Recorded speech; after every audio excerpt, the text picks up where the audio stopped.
Namaste. So we have a question answer session with these wonderful students from psychology, and I must say that I have seen batches since almost 2006 or 7. This is the best batch, not one of the best batch, so the best batch. But the condition of questions is one question per person. And I have used it like a game sometimes, just a little background. So when people have questions, they have all kinds of seekings. So sometimes I give this little game play that supposing you had God came and you could give him a wish list. So people make their bucket list. What would you give him? So they give a lot of things. Okay. Then if he says that you can ask only 3. This is too big a list even for God to fulfill, because there'll be many clashes and conflicts. So then you work out, change the order. Then if you had only one wish, what would you ask? And the final question is, if you had one wish and one moment, what would you ask? It's very interesting exercise that how things change, priorities change. And at the end of it, it's like whatever is that which you will ask if you have only one moment left is the real thing deep within. That's the core, which very often we miss out. So this is the background. I hope I am not disturbing. You don't have one moment. You have a whole long life and have a beautiful life. So now you can ask the question. Sir, most of the answers that I wanted have been covered during this I understand. But I want to ask. You can even repeat. There is no problem. But I want to ask related to our field. One of the disorders that I've been always curious to know more is narcissistic personality disorder. Okay. And I want to know it from the lens of Indian psychology. Okay. So narcissistic personality disorder, and I hope you know how the name Narcissus came. There's a famous story of Narcissus and Goldmore. So as per the story, there was this man who got fascinated with his own image, which was reflected in the water, and he would not move from there. And he would not move till finally he drowned and jumped in the water, and he died, obviously. So this story has been extrapolated, and one of the disorders described is narcissistic personality disorder, which basically means an excessive preoccupation exclusively with your own self. So if you take the standard yogic perspective, this is obviously an acute egoistic condition. And what does it lead to? It leads to, of course, the fact that you become more and more selfish, lack of consideration for others, which is what narcissistic people are. So you basically love yourself to the exclusion of all others. But I don't even use the word love here. That's a mistaken understanding. Because when we use the word self-love, sometimes you will see this word floating around. If you don't love yourself, you can't love others. But loving the ego self is one thing, and loving your true self is quite another thing. So this is how one has to. Then we get another dimension of the story, as came to me when I read this novel quite some time back. So basically, from the integral yoga or the yogic perspective in general, people who are too preoccupied with themselves are basically pretty miserable. So they suffer an undercurrent of depression. Obviously anger. So you will see this in many of these people. They are there is always an undercurrent of depression running into this. Comes under a spectrum of disorders. One of them is narcissistic, right? And behind all these personality disorders in general, there is an undercurrent of depression. So leaving aside now the term, so one of the reasons for depression is that we are too preoccupied with ourselves. We are only thinking about ourselves, and even when we turn to God, we want something. And we are seeing what benefit it will bring to me. That's why all these, where you give some money and learn a technique so that you can get this experience, are in a certain sense non-starter. Because to be preoccupied with yourself is a misery. To know yourself is a different thing altogether. And that reminds me a small little story. So when someone went to meet Tagore, Rabindranath Tagore, and wanted his signature, him to sign on one of the books, he first met his secretary. His name was Raja Subodh Malik. You may be aware the amount of money he gave for National College, etc. And he asked him, he was also quite a personality, that why don't you also sign something? So he signed, Know Thyself, Know Yourself, Subodh Malik. You're very happy. It's a very ancient wisdom. And then the book was taken to Tagore, and Tagore saw it, smiled, and wrote below, forget yourself. So forgetting oneself is one of the steps towards finding yourself, paradoxically. And one of the simplest cure for misery and depression is to step out of yourself. Simple things. Even the most mundane things like window shopping helps you. Of course, work is a great purifier. Instead of brooding on oneself and just step out, work something. Work is not just for money. It keeps you so beautifully and happily. Do something for others. Step out. One of the best ways to cure depression is love. If you ask me one force, energy that gives joy, universal experience, is love. You know why? Because it helps you to step out of your boundaries. To start with its love for the family, then friends, then of course other family which we form. We go back to the family, remain stuck to the family. But then, love for larger things like nation, love for an ideal, love for humanity, love for God. These are the things that free us. So, however, just to cut the story short, because we have to, everybody's question. So I got a different insight about this story once. And that insight was that, Narcissus is looking into the pool and he is preoccupied with his image. Now, but to find his true self, he must drown and die to the ego. That is how I understood the story. I don't know whether the author wrote with this idea or not. That if you are preoccupied with your image, the ego self, you don't find the true self inside. But when you die to the ego, you find the true self. And in the closing, there is a beautiful story in Indian mythology.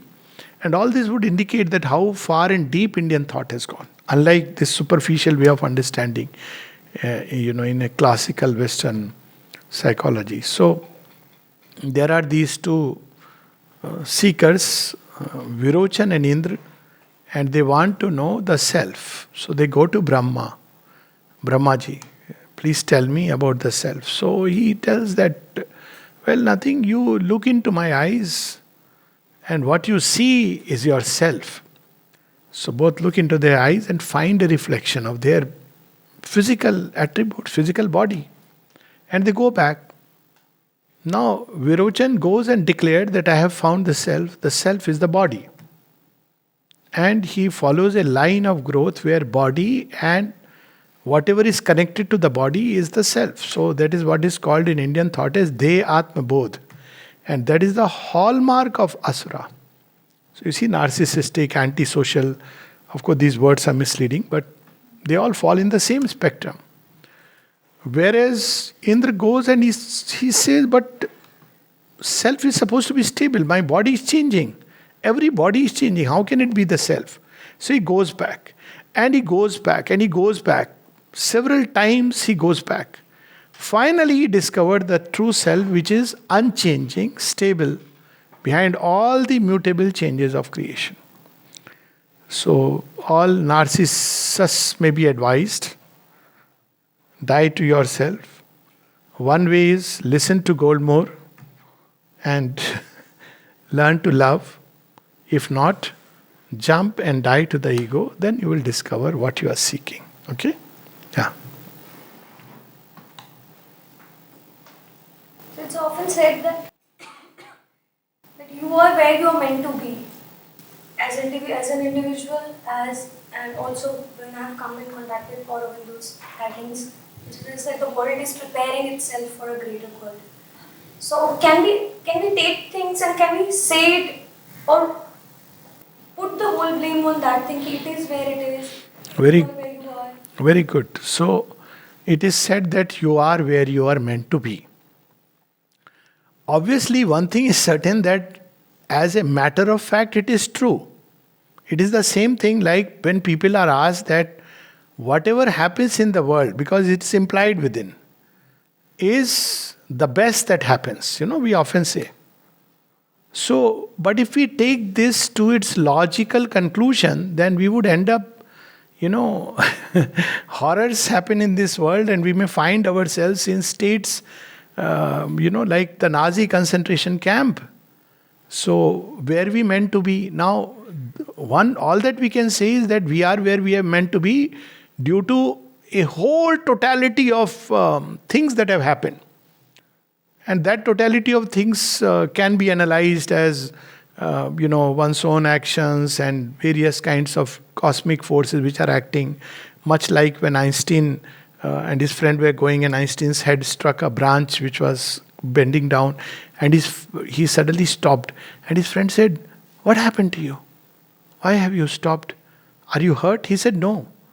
So he said, "Then what happened?" He says, "The whole universe conspired to create this event." Now, that is true, that every event has behind it a whole trail. But then we take it that who meant it to be this way? That's where the problem lies. I am where I am, but is it the divine who wanted me to be here? Is it the highest wisdom that wanted me to be here? Now, here comes this idea about Indian thought that there is a divine will which is impelling beings, forces, energies, cosmic movements to the most individual form. But what is its purpose? It's not just for us to be meant to be in a particular place, but it is taking things towards a great grand event. So this static understanding of life, where you are where you should be, may explain, can be explained by what you wear. But then where are you going? It's an important question. Are you really going somewhere? So if I am here at this point of time, it will make sense only if I am also told that's where you are being led. That's number one. Otherwise, this information has no meaning. I am on the railway platform. I wake up and suddenly find that I am on the railway platform. And where am I? So, Naubare ki last local. Heard about that? There was a movie like that. So you are just on the platform. You don't know. Now, where you have to go is important. So that's one. Now, up till now, our journey is led unconsciously. What is called in the yogic parlance is a lower nature which carries us. Lower nature means ignorant nature. Blindly we are carried. Why? Because we are not ready for the light and the sight. So when we are carried blindly by mechanisms of nature, we are often like a toy who is being pushed here and there. But a time comes when you find yourself in a state and it's like a prison. And you don't want to be pushed by all kinds of forces and be their plaything. That's when a new journey starts. Meaning thereby you were where you were meant to be, but it is not that this was the only option. At several points of time, there were several options before us. We chose a particular curve and we ended up here. And we were allowed, this freedom is allowed. But now when you become conscious, a new journey starts. If we continue with this impulsion, we may find ourselves on those horizontal spots. And again, we'll say we are where we were meant to be. But it's possible that you take another course of action, another line of advance, and completely change what is going to happen. So this happens by what we can call as the power of attitude, right attitude. So Mother gives an example that supposing you are in front of her, and this is a typical dilemma. I was sharing my story in the morning, no? That you are supposing you are in front of a assassin, a terrorist. Now, how is this going to help us that I am where I am meant to be? Should I, like those days when, 91 massacre, which they show in Kashmir files, which were really true events, I must say, because I have known these things. We used to read a little bit of that. Should you just say that I am here because, well, that's where I am meant to be, and become food and fodder to the terrorist? Or should you now take that right attitude? And if you have the right attitude, change these circumstances. So, because when we say I am here because it's a host of circumstances. So that's where we see Arjuna's dilemma. Arjuna is meant to be there, it is true.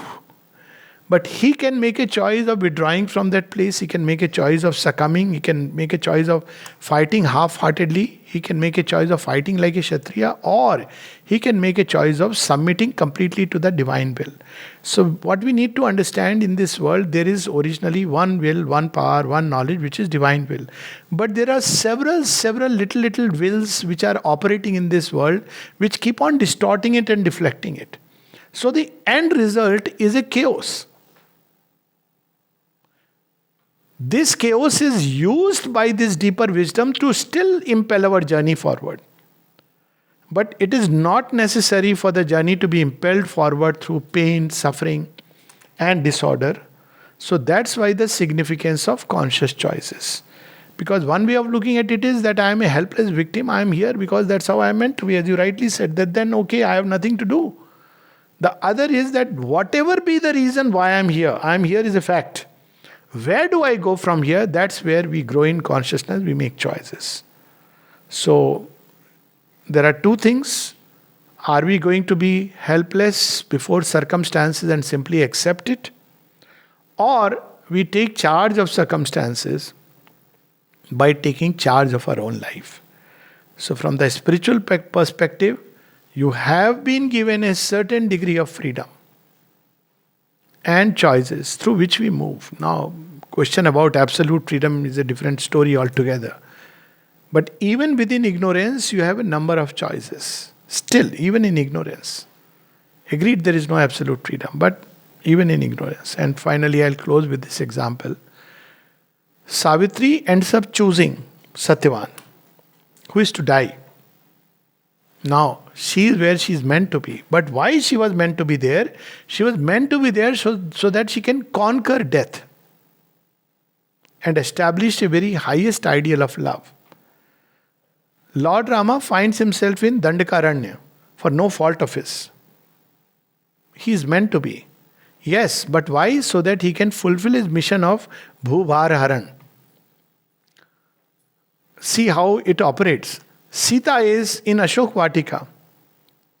She is where she is meant to be. But why? Because her presence will bring in Rama and very justly destroy a whole kingdom built on greed and arrogance. If Sita doesn't stay there, there is, Rama is he can't just go and suddenly fight. So there has to be a reason. So we have to also know why am I here, where I am, and where I am going from there. Not just ignorant acceptance, but why I am where I am. And the only one single reason is to grow, evolve in wisdom and strength. If you find yourself opposed and oppressed by 10,000 forces, know that it is to increase our power and strength 100,000 times. Try, strive, even if you do not succeed, still you have grown in that power which comes with you as a gift. That's how the evolutionary journey works, and the circumstances are given which are different. Okay? So it is to grow in wisdom, to grow in strength, to become more conscious. Okay? So we have discussed in our previous sessions about the explanation of psychological disorders from a spiritual perspective in terms of asuric forces. How do we connect the biological changes that accompany these disorders? Okay, very good question. So, because there is a whole line of understanding which, it's called as biological psychiatry. So you understand everything based on molecular changes. Nowadays, even genetic changes, we can go one step further. What can the fellow do? He was born. Huh? So there is genetics, there are molecular changes. And so, can we really, what is the meaning of saying Asuric forces and all? Because ultimately it's all biological. So now there was an old paradigm, old world thought, which divided world into two realities. One was material, the other was spiritual. Okay, this is the paradigm which science has followed. René Descartes, you reduce things to. But today we are living in an age of synthesis where we want to understand the right place of all of this. So there is a material aspect of reality, there is a spiritual dimension of reality, and there are all the realms in between which are called as occult and psychological. Now the whole question is whether this material causes the change, or it is the original cause is the inner aspects which impact upon the molecular changes. Meaning thereby, is it that because the molecules were misbehaving, that the person behaves like a demon and a ghoul, or because inside this was his state which led to molecular changes? Now this brings in a new dimension altogether, and I'll just share with you one of the experiments that was done way back. You will find it mentioned. Sanger, he had done an experiment on stress.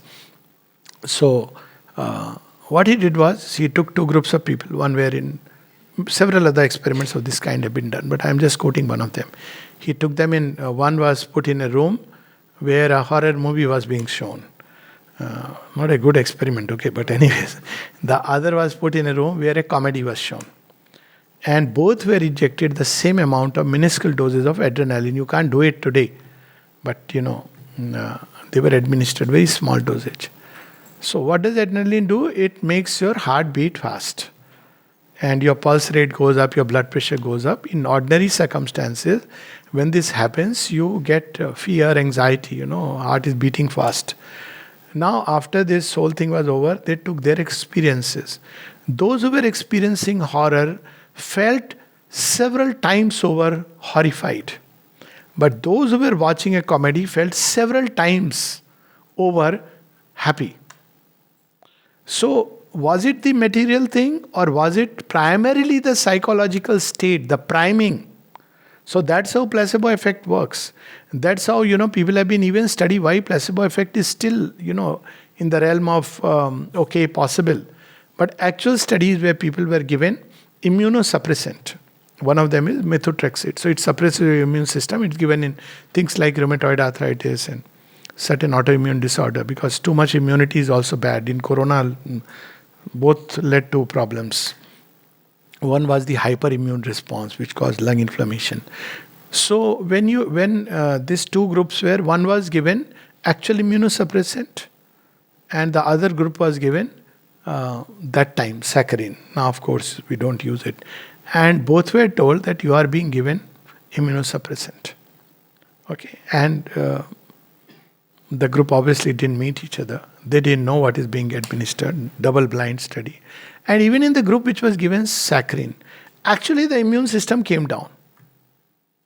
It showed a reduction of all the cells. Significant enough. Now what was happening? The mind was in that state that I am being given immunosuppressant. You have to experience this. Your immune system will come down, and it happened. There are several examples. Norman Cousin's book, Anatomy of an Illness.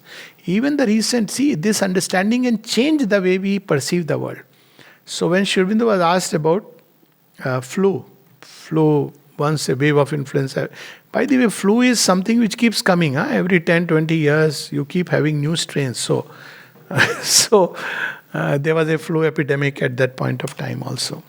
Thankfully, there were no TV news and TRPs and all this. So Sri Aurobindo was asked, he said, in all these infections, there are three things. One is the material substrate, the protein or whatever, you call it a virus. Then there is a bad suggestion, a bad will somewhere it has generated the Not, you can't perceive it, but it's there in this. After all, we know what is a bad will and good will within us. And then along with that, there is fear.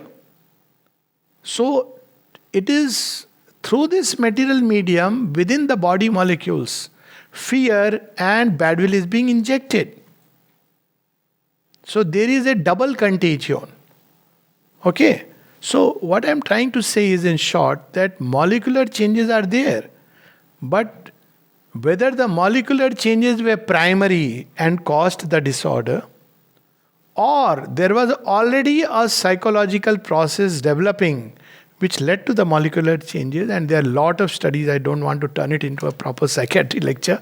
I'm holding myself back. Lot of studies to tilt the balance in favor of that molecular changes are subsequent thing. But one last thing, that if so, how do medicines help? So what do they do? Now here we have to understand that the body is nothing but an instrument. And this instrument responds to a host of cosmic forces. And I can give just a small example. Somebody gives a nice gesture, even your body feels a nice little wave passing over it. Somebody gets angry, so you start feeling like shrinking inside, isn't it? You become rigid, you become joyous. All this is being experienced even at the molecular level. You can study it. So the body is like a instrument which is open to whole sort of cosmic forces, Asuric and Daivik and all others. Habitually, we are much more open to Asuric forces. That's a different story altogether. And how do these forces enter into the body? That's where you have the subtle nervous channels, which are known as yogis as nadis. They're in the subtle body. That's the subtle science. So through these nadis they enter. And this is the nervous system through which they enter. All sensations will eventually enter through the nervous system. And through this nervous system, they will influence the brain. How? There are molecular gates provided by nature. And we have happily kept them wide open. So once they invade, it becomes very difficult. So what do these drugs do? They actually close the molecular gates. Now, pharmaceutical industry doesn't talk about all that. It's not even interested in looking at this dimension because it's a big market. You close these gates, then what happens? Temporarily you are relieved. If it was only molecular, then you should be cured. But you're not cured. Ask any psychiatrist. Do you cure? If you ask me as a doctor, we cure only 10% of illnesses. And that too because the body decides to be cured, which includes a whole host of illnesses. If your body immunity doesn't want you to get cured, you try anything, you won't get cured. So basically, what we do is allow a temporary respite. Now, during that respite, the task of a psychiatrist or a counselor is to help the person discover the inner aspects due to which life is subject to all these problems. And if he discovers and if he learns the process of sealing it, then things will change. So that's why you have yoga. And of course, there are a host of other things associated, but we'll stop with that. Yeah. Okay. Who is there? Manvi? One question. I wanted to ask that there is this whole list of work that Sri Aurobindo and Mother has done. And when we are trying to understand it from the perspective of Indian psychology, what should be a good way to approach it? Mother and Sri Aurobindo's work? Yes, to break into chunks and to understand it better. I would give one simple answer.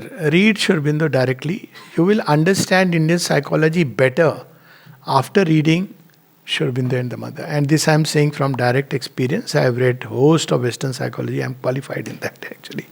And a host of philosophies, including all the Indian philosophical textbooks, which includes Ved Mimamsas, Upanishads, Gita, before reading Sri Aurobindo.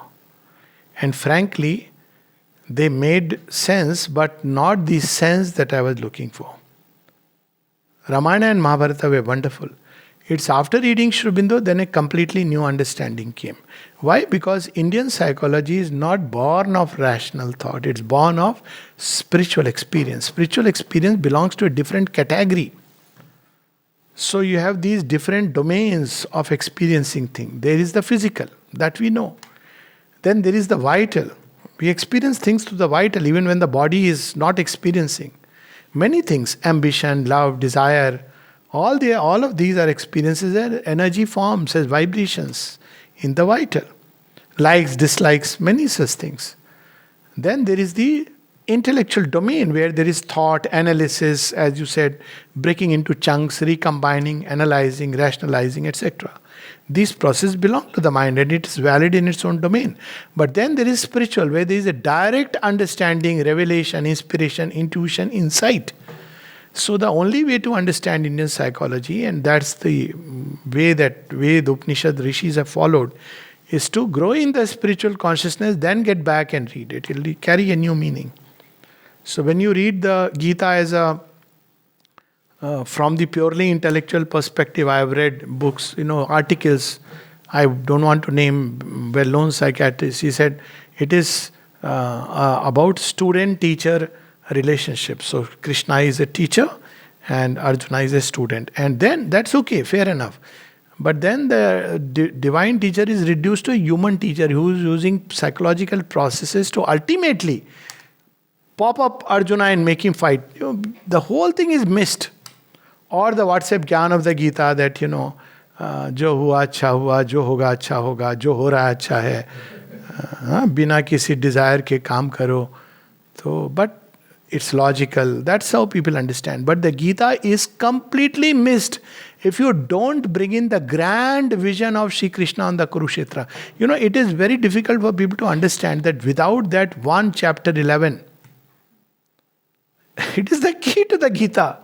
That is Sri Krishna. Every time he speaks about divine. So what has happened in rational understanding of Indian psychology is that, especially from the Western context, and our own Indians who want to, who on one side are very proud that we have, but they don't want to bring in the divine. So it is called, I've used this language, it is psychology without a soul. And you know where the word psyche of psychology comes in? It comes from the Greek word psyche, which means the soul. So it is the science of the soul, and you cannot know the soul by a part which has no clue about it. So the best way is read Sri Aurobindo, take up the life of yoga if one is really sincere and serious, and then as you grow, you will, things will become very clear.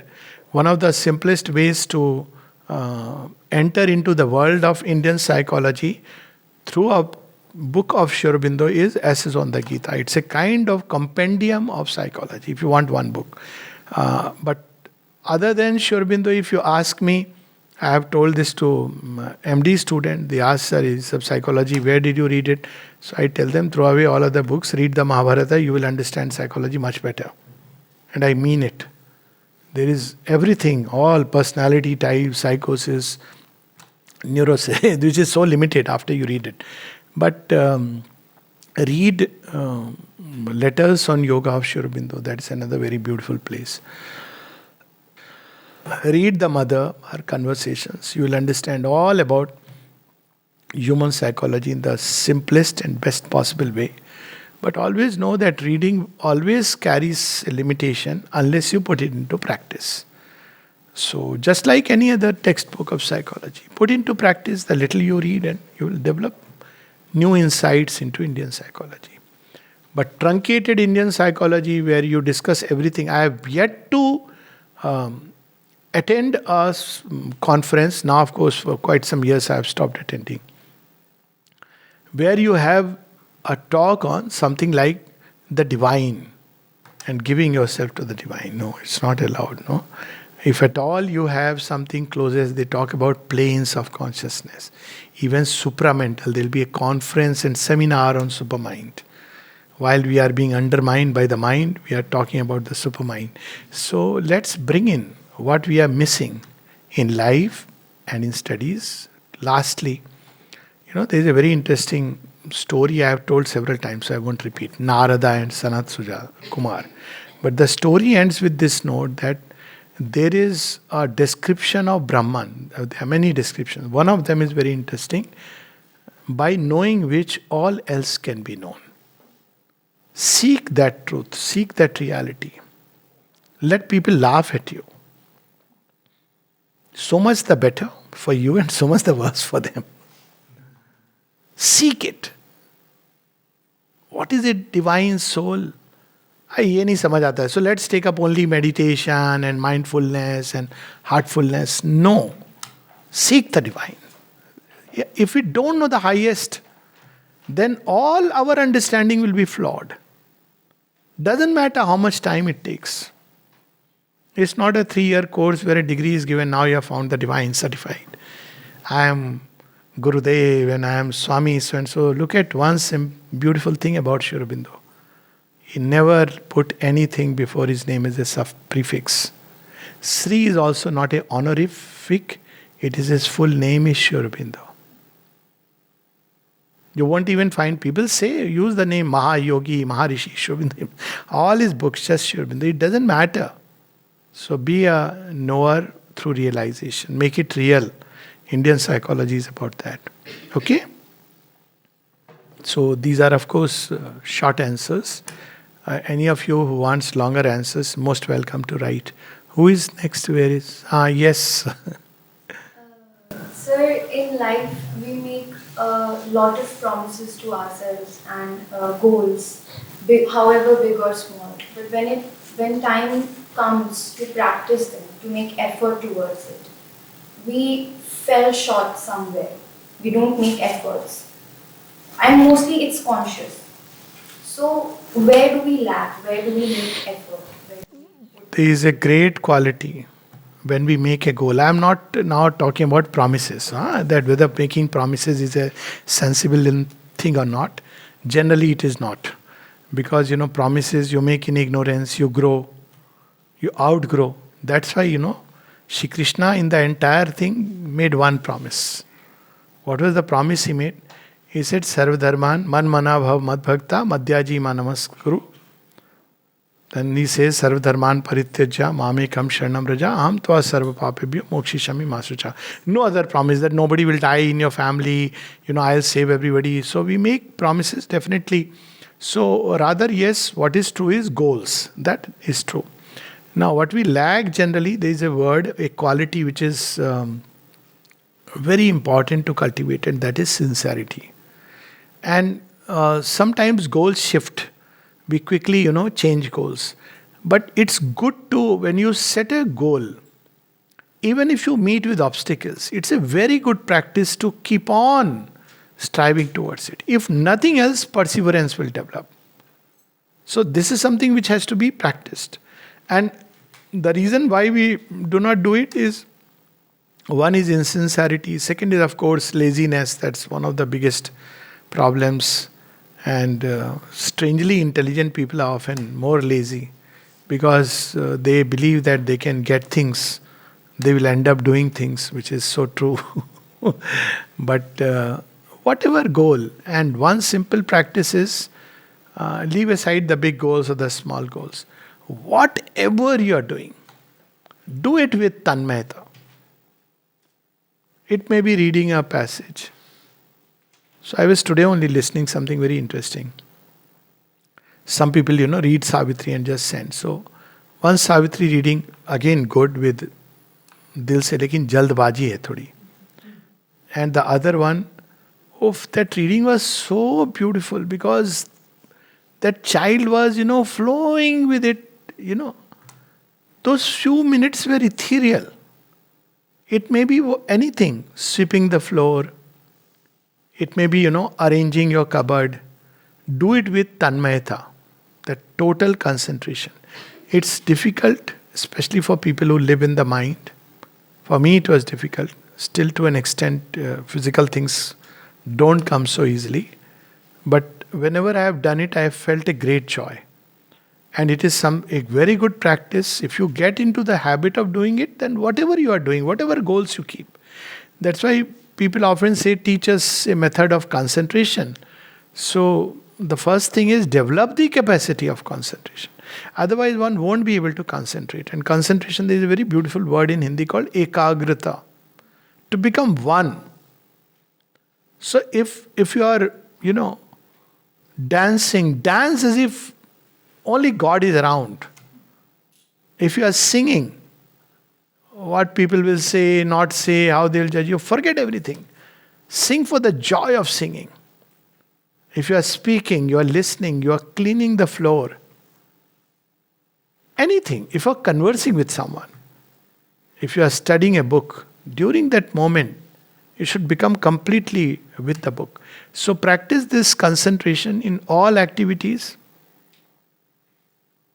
and put the mind there and thought there in concentration. Then this will happen.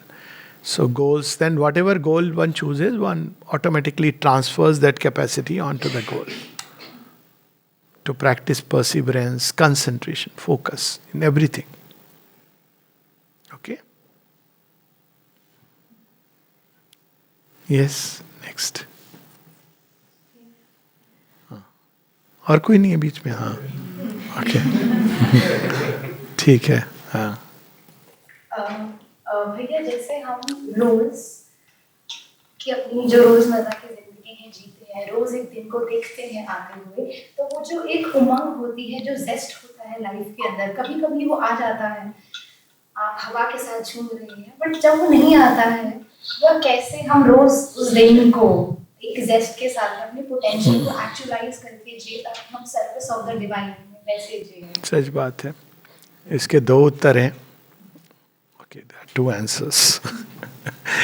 One is that when we let life move by the flow of the currents of life, which most people do, then this is the natural outcome.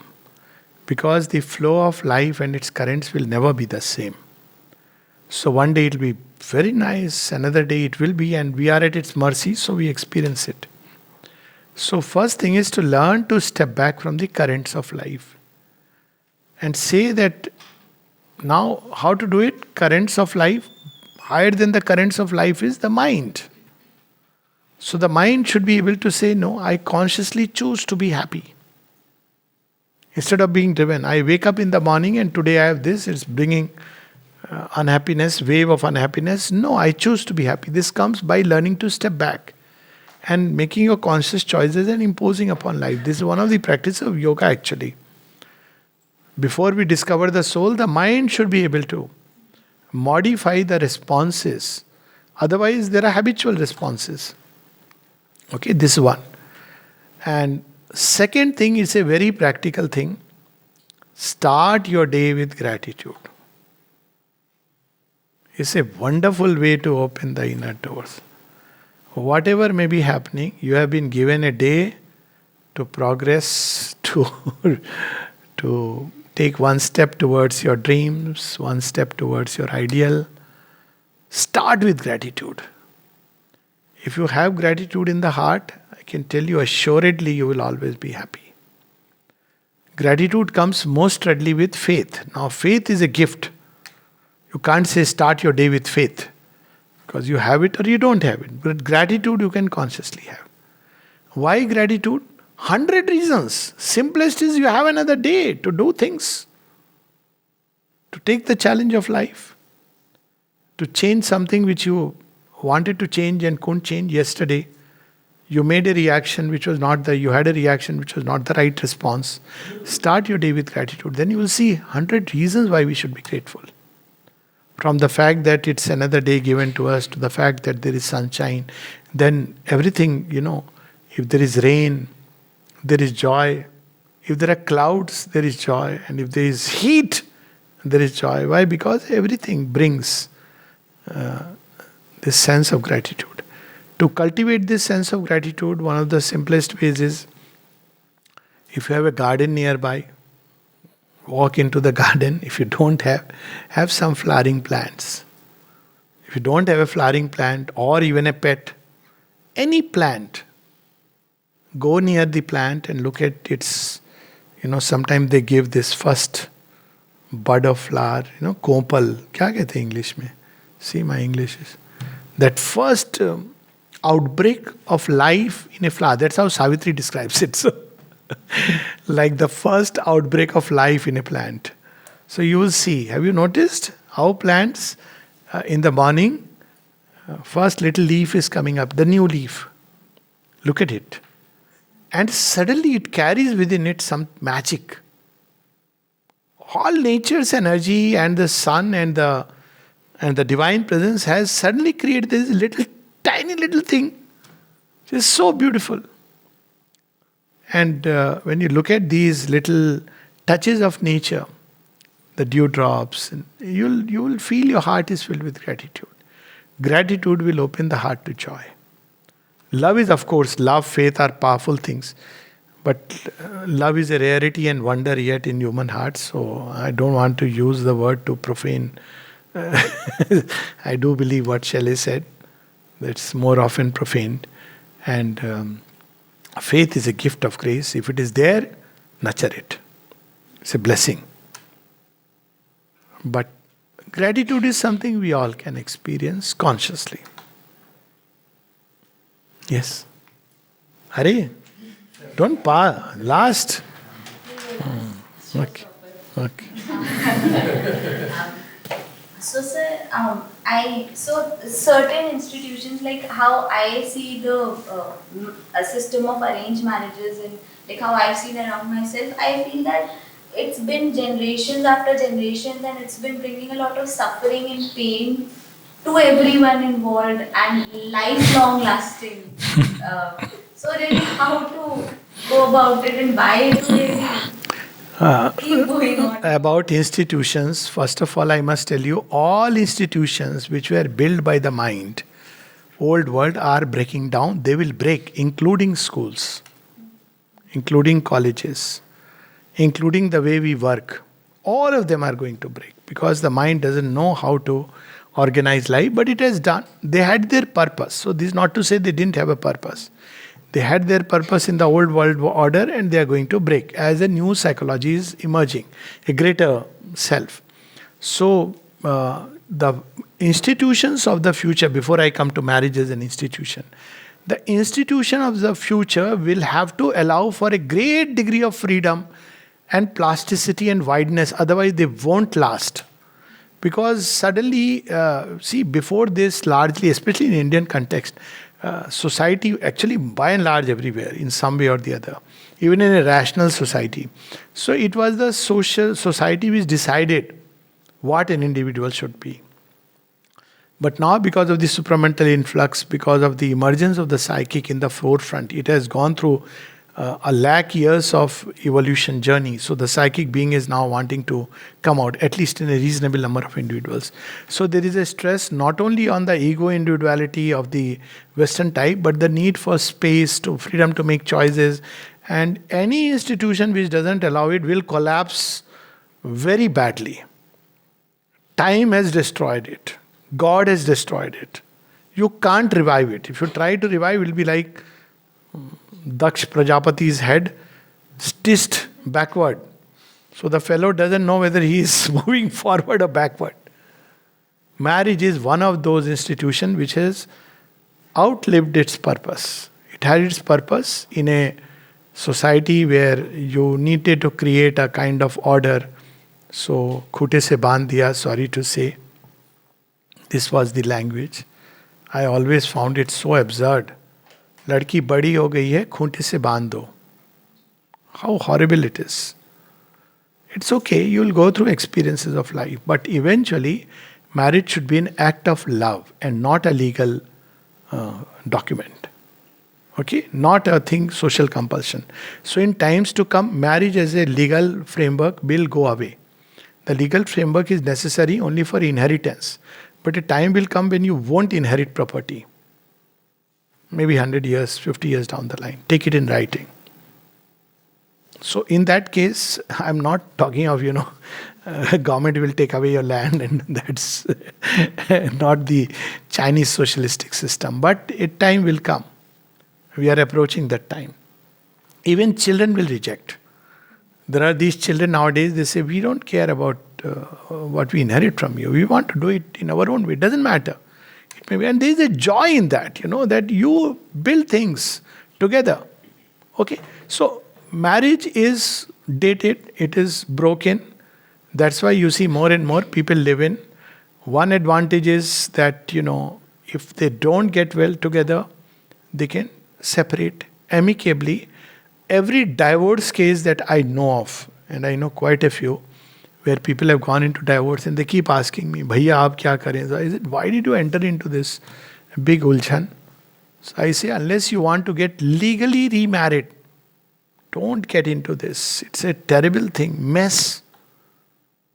Real mess. Falsehood has its, what shall I say, free play in the courtrooms where divorce cases are sought, and land grab.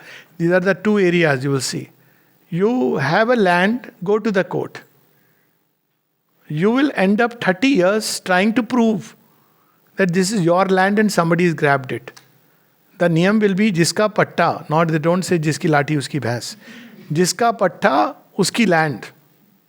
Oh, patta can be transferred very easily. All your money and all this has no meaning.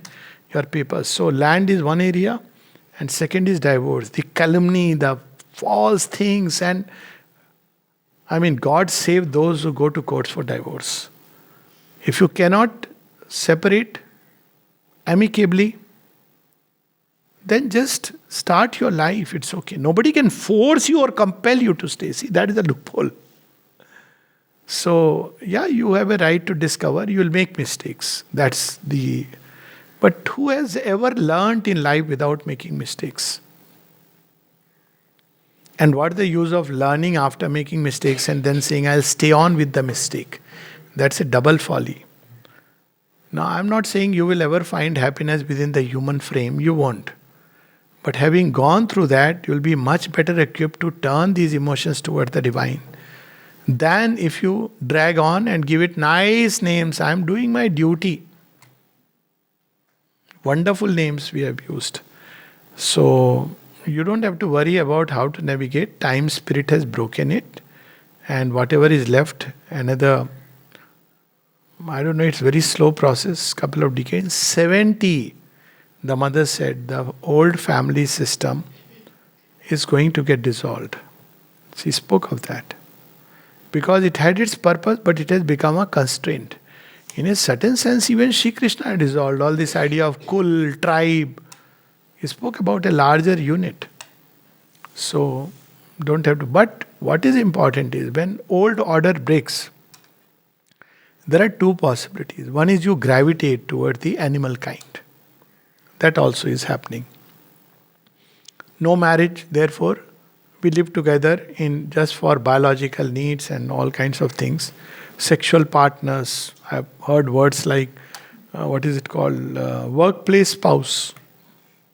I said, ye kya hota hai? Work spouse. So I discovered that the woman with whom you want to work in your work area. So that's called work spouse. It's a horrifying term. So, but you will have that. There will be many people who were sticking along only because the lease was tied. They celebrate their freedom like Moses, the slaves when they were freed from Ramses. They started living chaotically. They will gravitate towards animal kind. Anyways, holding them forcibly by human bonds. But there will be few who will evolve, take a leap because of this change. And nature does that. It has broken those old forms. But it doesn't mean now I live according to my desire and fancies. Whomever I like, I catch and leave. It means now I'll try to cultivate the energy of love in its purest, most beautiful form. And you'll make few mixes and matches and mistakes and errors. That's part of growing up. They are not mistakes. They are learning processes. Okay? Unfortunately, when it comes to human life, it can be painful. It is painful either which way. If you try to avoid pain and suffering, you can't really, So turn all such things into opportunity for growth. Okay? You get suffering. Do not consciously inflict suffering upon others. Try to, avoid it. But if it comes to yourself, use it as an opportunity to grow in wisdom and strength. Don't invite suffering, but suffering will come, a certain amount of quota in life. No evolution without suffering. Accept it with humility, accept it with gratitude, accept it as a challenge to grow inwardly. Okay?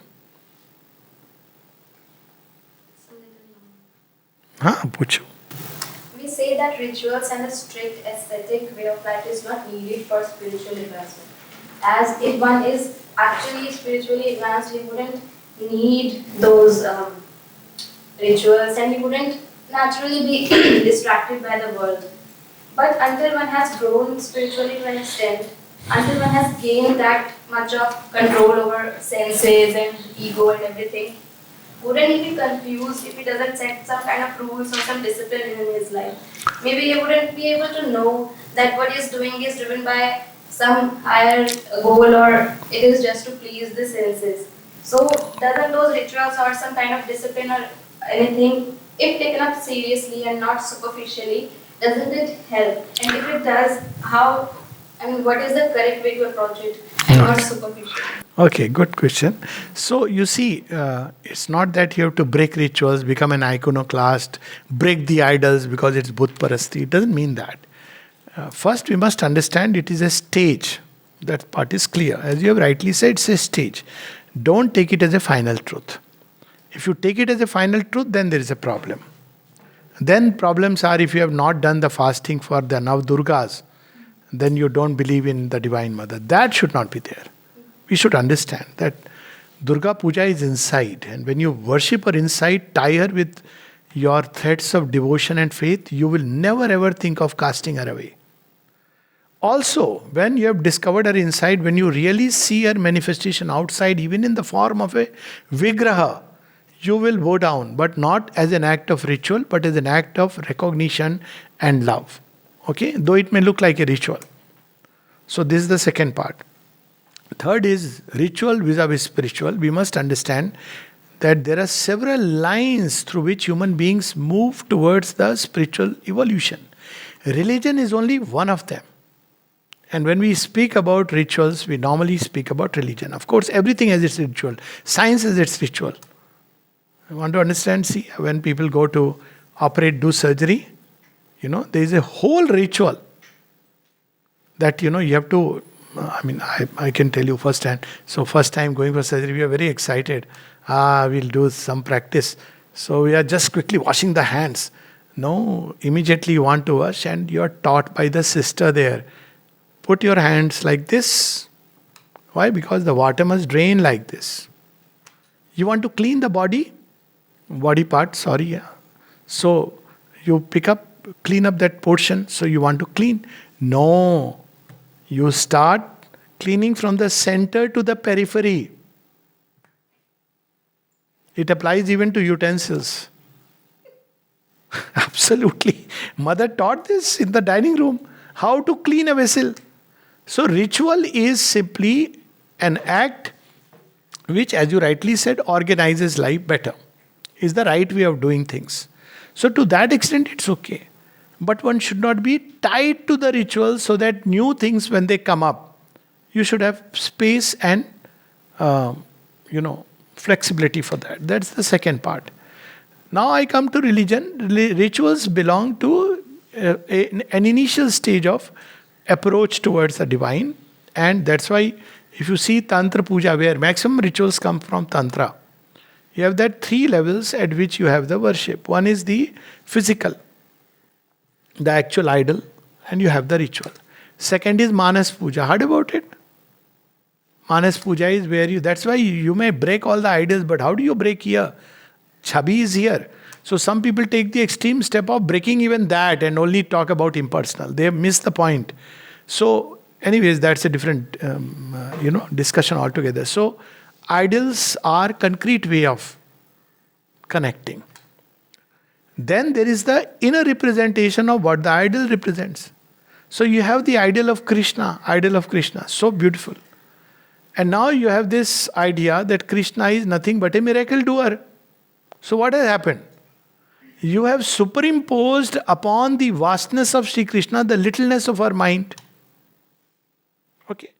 So that's why it's important always to have the inner corrective. Who is Krishna? Krishna is the one who draws our souls by the call of his flute towards freedom and delight and love and beatitude. That's Krishna.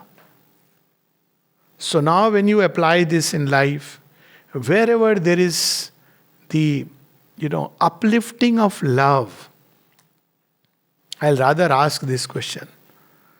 Will Krishna be happy if we do pranam to him, do the Janmashtami and come out and say, in our mutual relation, bring a strong egoistic tendencies? What will make Krishna more happy?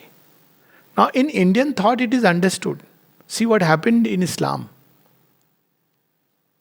I've been advised by people not to talk too much about it. But it's a fact. In the name of Allah, you are doing things which are any person with little common sense will understand. But it is being done. Why? Because you read the book, followed a ritual, and you forgot the meaning. So that's how you have Bakrid where you cut a bakra. It's sacrificing the animal inside you.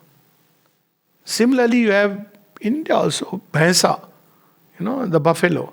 What does buffalo represent? Buffalo is, it's a very dull, obscure consciousness. That's why there is a saying in Hindi, bhains ke aage been bajao, bhains khadi pagraye.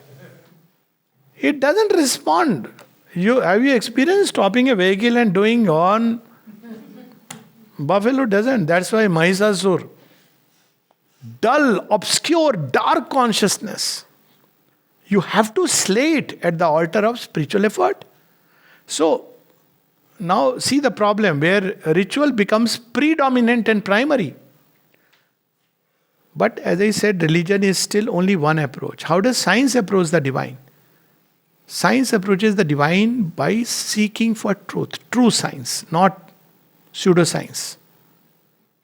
Seeking of truth, and seeking of truth has its own rituals. You look at a scientist, the way he works in a laboratory, what a perfection! And all great scientists develop a sense of the mysterious and the mystic. Occultism is another way that you approach the divine. How?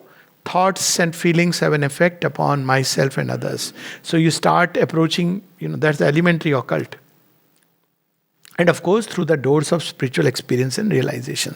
So religion is only one approach, and not everybody is meant to approach the divine through religion. It's a good approach because it involves the heart, easier, simpler. But it is also an approach which has led to so much blindness. Not in Indian context, because we were saved because of the way Sanatana Dharma believes in evolution. And it has all these gradations. Physical puja, murti puja, bahya puja, that's how it is called. Manasik puja, and then adhyatmically, you take up the principle and you unite with it.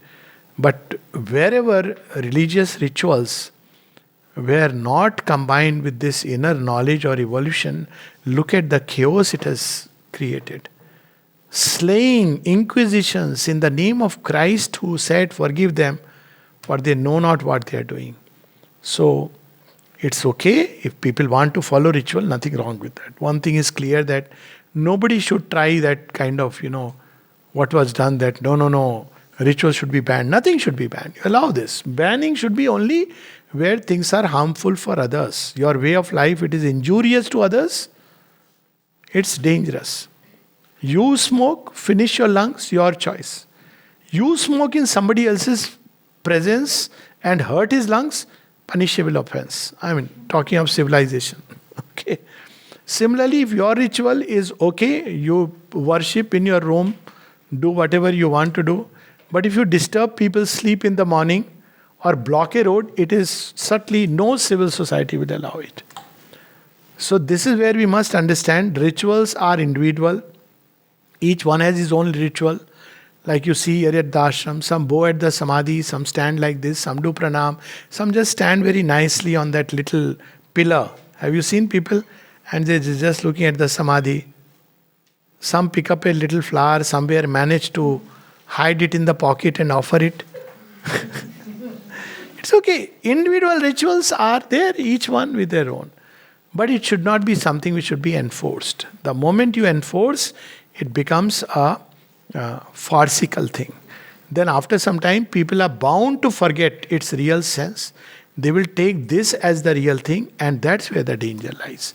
Fortunately, in the Sanatana Dharma context, because we have allowed all these several lines, and we have allowed for evolutionary movement in the story of Dashavatar and spiritual multiple approaches toward the divine. So the risk is not there. And in India, it was always like that. See, rituals are very individual processes. Even if a group does it, it's their problem. But don't do it forcing on others, and don't do something which is a public nuisance. That's let everybody sleep morning in peace. Don't try to, disturb everybody's sleep in the name. We are waking them up. It's good to wake up at 5. Okay, fine. Okay, that's. Bye, sir. You must be ready with your question. Question is how do we know what we truly are? Like the thing with me is I like everything and I can do everything and for example given my views I can get to know different perspective and still not have something concrete about it and work on different things and still not know what You really want. what I want. Good question. So basically, the mind, it's very good to your credit if you can widen the mind and understand different standpoints. It's a very good thing. Mind must develop that wideness and plasticity. It's very good. And it helps you even in life because you don't take that rigid stand. So you understand each one has his own place and right. But then what you will choose, that choice mind cannot make. Most of the time, mind is ignorant. For that, you have to consult your heart. So, in the depths of the heart, not the superficial heart, that is the emotional heart, jumps at things. हाँ ये करते हैं बहुत अच्छा है. No. Let that हाँ ये करते हैं बहुत अच्छा है quiet and down. Don't jump at appearances. But wait, allow, let all this excitement settle down. Then you will see that your heart will give a sense of a feeling of a quiet inner, not even joy, but something that resembles it, but very quiet. I should do this. Take that course. But the mind must understand that this is my course. Doesn't mean others should take. So, mind should be wide. It's very good to understand everybody's viewpoints. One of the great qualities. Okay. And all good leaders have it. But leaders also have something that they know what they want exactly. And for that, only your heart can tell you the right indication. And if the heart will never jump and say, hey, yes, no. Don't go by that. Let that excitement settle down because there are two hearts within us. Okay? One is the heart prone to bitterness and the other is a sweet heart. Okay? So, the bitter gourd heart is the one which keeps flip-flopping. You feel suddenly a rush of excitement and the heart says, yes, this is what I'm meant to do. And after some time it starts petering down. But there is a deeper heart which is always a sweet heart. It will always very gently, quietly lead you through all the challenges. If there is a challenge, it will not hold grudges and bitterness. Because it knows that all these short-term things are not the issue. You are expressing yourself. A typical example, one of the examples is of Raphael, the painter. So, when he was making paintings, such beautiful painting, nobody would appreciate. Did he give up painting? No. He continued. He was for the joy of it. Live life like that, So, then one day some millionaire came to his house. And when you do a painting, your palette has those scrapings, no? So you put it on, you have an empty canvas on which you just put the palette, just to make it, So that fellow goes to that and says, oh, this is so wonderful.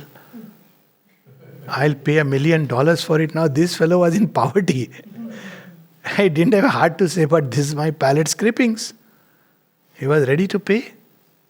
Modern art, that's how it was born. So, not that way. It was born as I don't want to use the word, but as a child of, Vichitra parentage. Yathartva. Anyways, let's not get into, painters will take offense.